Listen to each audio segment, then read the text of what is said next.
After mentioning Skullman a few times on this channel, I think it's about time I actually talk about it. Shout out to Patreon supporter Ace Maroke for commissioning this video.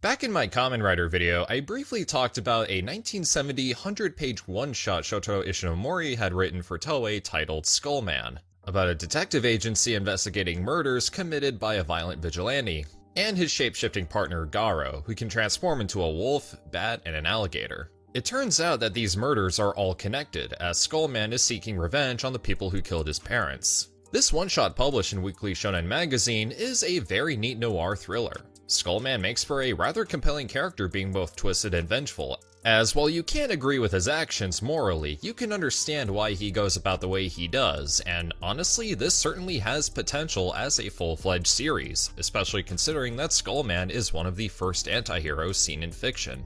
However, Toei deemed the story too mature to be adapted, as their target audience was children, so after some touch-ups, Ishinomori came up with Kamen Rider, and while Kamen Rider would go on to be a huge success, Skullman wasn't completely left behind. Over the years, there have been concepts for a Kamen Rider 3, who's none other than Taki from the original Kamen Rider. While the Kamen Rider manga depicts him wearing something similar to Kamen Riders 1 and 2, but with red stripes, Kamen Rider Spirits combines design elements from both Skullman and Kamen Rider, dubbing this iteration Taki Rider. They even made a suit out of it, though it's gone missing unfortunately. Although as cool as this idea sounds, I kinda prefer Taki not being a rider himself, as it's partly what made him stand out as a character. Callbacks to Skullman would also be found in other Ishinomori works, such as Skull from Cyborg 009, and even in Kamen Rider itself, with the Shocker Grunts from 71 taking some influence, and Kamen Rider Skull from Kamen Rider Double. Not to mention all the skull and skeleton themed Sentai villains over the years, intentional or not. Shout out to Gashadokuro from Kaku Ranger. Wouldn't be surprised if Skullman inspired Senator Skull from Thumb Wrestling Federation. Don't ask how I remember that. Aside from all this, and this video's subject we'll get to, I promise, there's also the 1998 manga by Kazuhiko Shimamoto of Kamen Rider Black Part X, manga adaptations of Kamen Rider Zeto and Ultraman Great, G Gundam, and Blue Blazes. Shimamoto was actually an understudy of Shotaro Ishinomori himself and was personally contacted to do the manga. Shimamoto's Skullman acts as not only a remake of Ishinomori's one-shot, but also an expansion as we see more of Skullman's past, his connection with Garo, and tons of callbacks and references to other Ishinomori works, such as a cameo of Cyborg 009, a character who bears a blatant resemblance to Kamen Rider, villains from the original 1971 Kamen Rider series showing up, and a hero collage at the manga's final chapter featuring Go Ranger, Kikaider, Robot Detective K, Inazuman, and others.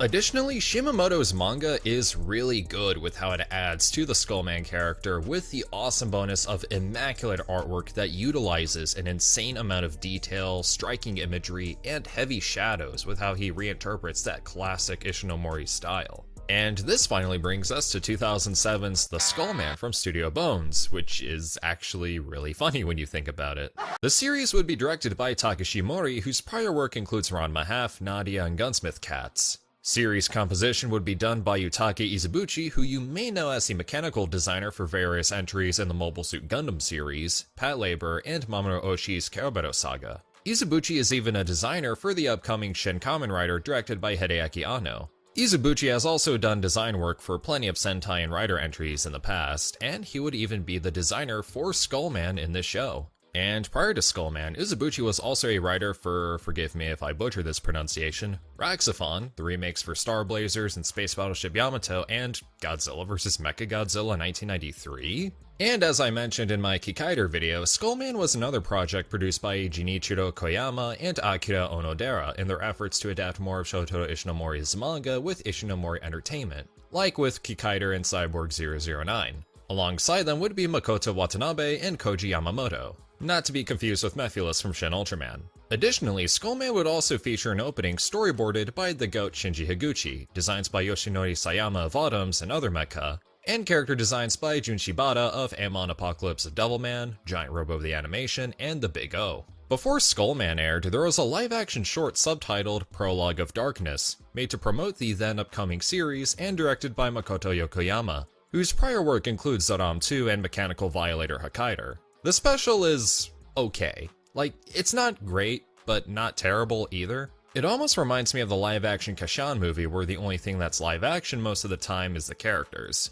There's not really anything noteworthy about it, aside from the fact that it features Kamen Rider Hibiki actor Shigeki Hosokawa, Heisei Ultra 7's Ami Suzuki, and Kamen Rider Danki actor Makoto Ito as Skullman. If anything, it just felt like an excuse to make something with the Skullman promotional suit, which is very cool looking, but that's kinda it. Now onto the anime. The story follows a journalist named Hayato Mikagami, named after Kamen Riders Hayato Ichimonji, partially based on Hayato Arashiyama from Flying Phantom Ship, and voiced by Makoto Yasumura. Hayato travels to Otomo City to report on the death of an actress caused at the hands of Skullman. In Otomo City, he meets Kiriko Mamiya, named after Kiriko Mizuki from Kamen Rider X, and voiced by Ayako Kawasumi, who some of you may know as Irina Pendleton from JoJo's Bizarre Adventure Part 1. Together, they work with detectives in their investigation on Skullman's murders, while also stumbling onto a conspiracy regarding an organization known as the White Bell Association,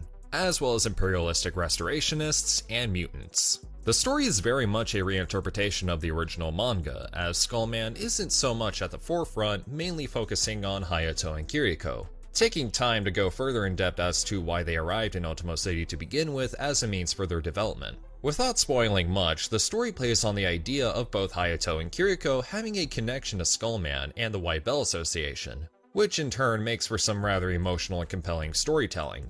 And on top of that, there's a sort of gray area within the police force investigating these murders, making you and the characters question who they can trust. And of course, Skullman truly steals every scene he's in. And just like the original one-shot, the show really makes him a tragic character. Again, not gonna go into spoilers, as the way they reinvent the character for the series is very unique. Plus, Hiroshi Tsuchiya, who you may know as Grisha from Attack on Titan or Saizo from Kakuranger, does a stellar job with his voice performance as Skullman. As a result, these elements make the Skullman an excellent action noir drama like the source material. And in addition to its excellent character writing and storytelling, the atmosphere of Skullman adds another layer of suspense and tension. Things may seem normal during the day, but at nighttime there's no telling what could possibly happen. You really get the impression that Skullman's presence is very strong, as he himself became the darkness of the night that lurks in the shadows, waiting for the opportunity to strike again. It also helps that the animation does a wonderful job taking Shotaro Shinomori's art style and giving it a more modern feel, yet still manages to feel very classic. The action sequences in Skullman are very good too, as there's a lot of variety within them. There are fights at a shipping dock, a train, and a church, just to name a few. And I should note that Shiro Sagisu is the composer for the soundtrack. I mean, do I need to say anything here? It's Shiro Sagisu. I will say, not only is the opening really good, which strangely sounds like two songs being played over each other, I can't help but find Skullman's theme to be iconic. Every time he makes his appearance, you can guarantee you'll hear that sweet orchestral arrangement that signifies his brutal elegance. And the icing on the cake here is that, much like what Kazuhiko Shimamoto did with the Skullman manga, there are tons of references to other Ishinomori works. I won't go into all of them, as Mercury Falcon already did a 12.5-minute video breaking them down, and I do highly recommend checking out that video, though only after you finish watching the show. But just to name a few, episode 2 has graffiti reading "The Rider Has Come" with a neat little Kamen Rider helmet spray painted near it. Hayato's car possibly being based on Rider-On from Kamen Rider Black RX. The cyborgs near the end of the series are numbered similar to Cyborg 009, and Kiriko's baby at the end looking very similar to Cyborg 009. While Skullman does have an international release, I feel it's appropriate to mention that the version that's often seen has the aforementioned opening with Shiro Sagisu's score. This is because the original Japanese opening featured the song City of Light by the band Tokyo, who is owned by Johnny & Associates, a talent agency that's very infamous for being controlling and overprotective of the people who sign with them. You may be familiar with their antics regarding Ultraman Tiga and the band V6 with their song Take Me Higher, explaining why Tiga and his host Daigo, played by former band member Hiroshi Nagano, hardly ever appears in the Ultra series outside of Tiga, and why the Mill Creek DVD release of Ultraman Tiga completely omits the opening in every episode. Though it's worth noting that the Skullman has a manga adaptation by Ko Uchiyama, aka Meimu.